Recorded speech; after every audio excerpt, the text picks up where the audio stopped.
This is it, Pansit. Ito nga ang pinakamahalagang araw na naman ni Carla. Marami po ang bumati kay Carla dahil nga po sa ngayon ay special day kung saan ay kaarawan ni Carla. Iba-iba ang komento ng mga netizens, karamihan dito ay napaka-positive. Ang isa sa mga naging komento ng mga netizens ay kung saan ay first time nilang makita itong si Carla. Noong panahon kasi yun mga mima ay kitang-kita natin kung gaano kawalang-wala o walang-wala itong si Carla. Kung ikukumpara mo ngayon ang sitwasyon ni Carla ay tila na mataas o napaka-layo na po ang narating ni Carla. Kaya naman hindi makapaniwala ang mga taga-supporters ni Carla. Biruin mo sa pag-scout lamang po ng Team Kalingap kay Carla, ayun pala ang susi ng tagumpay sa buhay ng pangarap ni Carla. Hindi lamang unting-unting natutupad ang pangarap niya na makapagtapos sa pag-aaral, kundi isa rin po siyang sikat na vlogger. Hindi vlogger, hindi basta-basta vlogger. Dahil itong si Carla ay isa sa mga pinakapaganda o most beautiful vlogger dito sa Pilipinas. Yes, mga mima, at deserve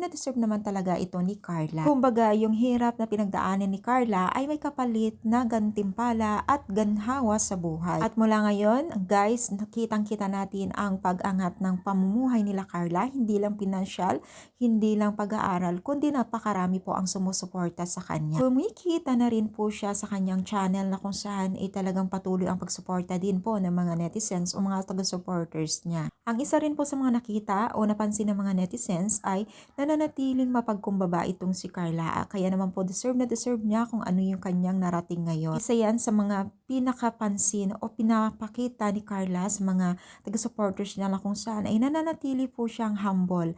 At napakagandang halimbawa itong ginagawa ni Carla sa mga bago pang o makukuha or ma-scout pa ng Team Kalingap na maging Kalingap Angels, diba?